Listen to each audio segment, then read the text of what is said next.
In the professional realm of vendor management, we are learning how to build bulletproof service agreements by embedding clear security and audit clauses into every contract.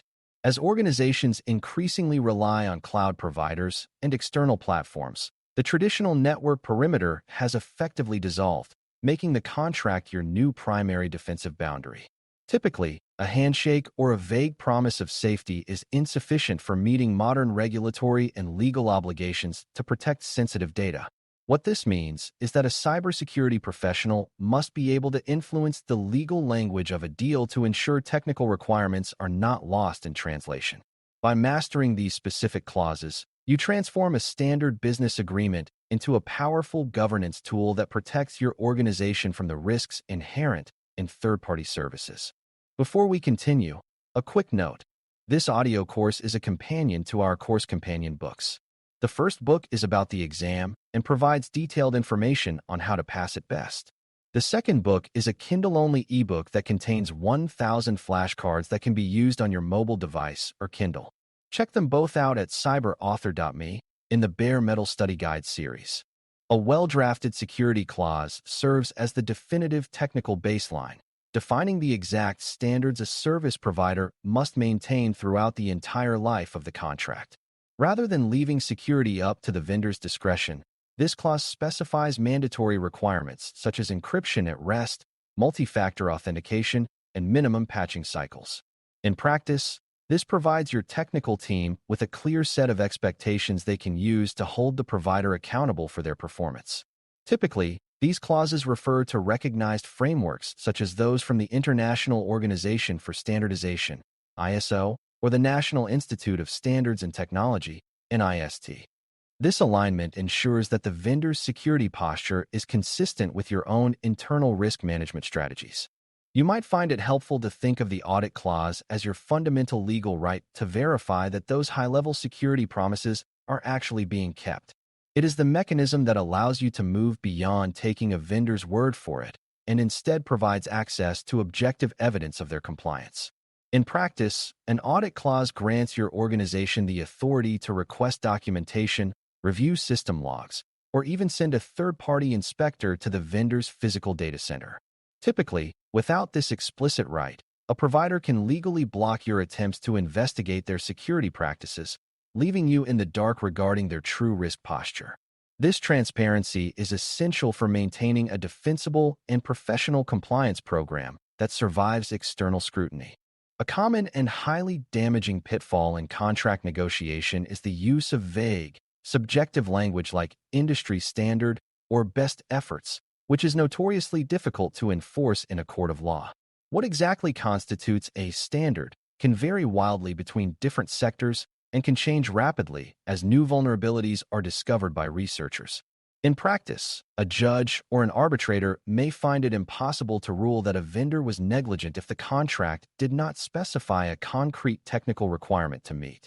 Typically, a seasoned professional insists on precise metrics, such as a requirement for AES 256-bit encryption or a specific time window for incident reporting. This level of detail removes ambiguity and provides a clear path for legal enforcement if a security failure occurs. You can secure a very effective quick win for your procurement process by requiring all vendors to provide annual independent security assessment reports, such as a System and Organization Controls (SOC) 2 Type 2 report. These documents are prepared by external auditors who have verified the vendor's controls over a period of time, providing a much higher level of assurance than a self-assessment.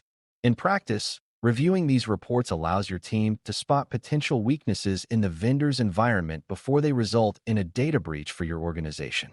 Typically, a professional vendor management program keeps these reports on file as evidence of due diligence for its own regulators and insurance providers. This requirement shifts the burden of proof onto the vendor and provides you with ready-made evidence of compliance.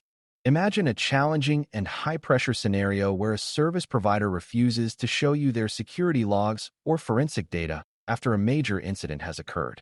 Without a strong audit and transparency clause, you may find your internal investigation stalled and your ability to notify regulators or customers significantly delayed.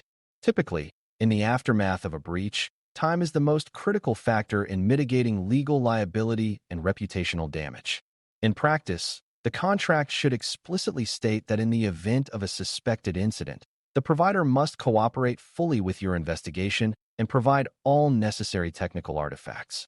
This foresight ensures that you are never at the mercy of a vendor's legal department during a crisis where transparency is paramount.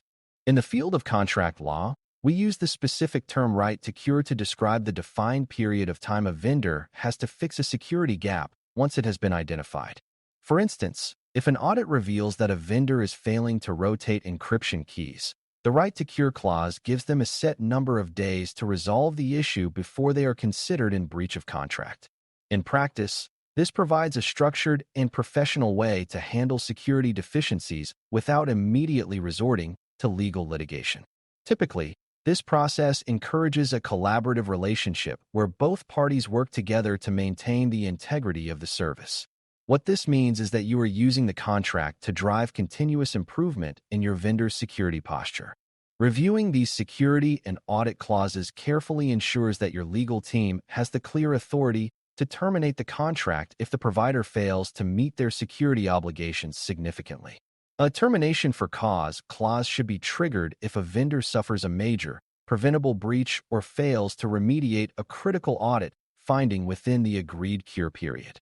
In practice, the ability to walk away from a risky partner is your ultimate leverage in ensuring they take their security promises seriously. Typically, this section should also detail the deboarding process, including how your data will be securely returned and wiped from the vendor's systems. This exit strategy is a foundational part of protecting your organization's long-term data sovereignty and legal safety. Picture yourself in a professional setting, confidently explaining to an external auditor exactly how you verify the security and compliance of your cloud service providers. When you can produce a stack of contracts containing clear audit rights and independent SOC2 reports, you demonstrate a level of oversight that is characteristic of a mature organization. Typically, auditors look for this proactive vendor management as a sign that the company understands its extended risk landscape. In practice, this level of preparedness reduces the time spent on audits and builds a reputation for excellence with partners and regulators alike. This visualization serves as a powerful reminder that your work in the legal domain is a direct reflection of your professional technical competence. You can anchor your entire contract strategy in the fundamental management principle that you cannot effectively manage what you are not allowed to measure or verify. If a service provider is a black box, where you have no visibility into their controls, you are essentially abdicating your responsibility for the data entrusted to you. Typically, the most successful governance programs are those that insist on a trust but verify relationship with every member of their supply chain. In practice, this means that every security promise made by a vendor must be backed by a corresponding right for you to see the proof of that promise in action. This commitment to measurement and verification is what ensures your governance program remains robust and fully defensible in a legal context. In this session, we have discussed how to translate complex technical security requirements into clear, enforceable legal language that can be embedded into service agreements. By acting as a bridge between the engineering and legal departments, you ensure that the organization's digital assets are protected by more than just technical filters. Typically, the most effective practitioners are those who can spot a weak indemnity clause or an absent audit right during the initial review of a vendor's proposal. In practice, this integrated approach to contracting reduces the legal gaps that often lead to unmanaged cyber exposure. This professional discipline is what ensures your organization remains a resilient and legally sound participant in the modern digital economy. A very practical tip for your next negotiation is to specify within the contract exactly which party is responsible for paying for the cost of an on-site security audit. These assessments can be expensive, involving travel for your staff or the hiring of specialized third-party forensic firms to conduct the review. In practice, many organizations negotiate that they will pay for the initial audit, but the vendor must pay for any follow-up audits required to verify that security gaps have been fixed. Typically, clarifying these financial details upfront prevents disputes later and ensures that the audit process remains a productive and professional exercise. This level of detail in the agreement demonstrates that you have a realistic and well-planned strategy for vendor oversight. Strengthening these agreements ensures that your service providers are transformed from mere vendors into true, accountable partners in your organizational security mission. When both parties have a clear understanding of the rules and the consequences of failure, the relationship becomes more stable and more productive for the business.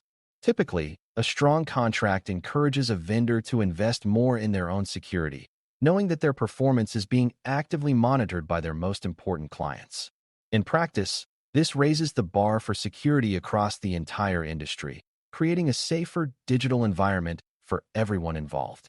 This focus on partnership and accountability is what defines the next generation of cybersecurity and legal governance leadership. This concludes our unit on how to build bulletproof service agreements using clear security and audit clauses to protect your organization's interests and legal standing. We have discussed the role of independent reports, the importance of specific technical language, and the necessity of maintaining a right to verify and terminate as needed. A warm and very practical next step for your own professional growth is to take a moment today and locate the audit clause in your organization's primary cloud service contract.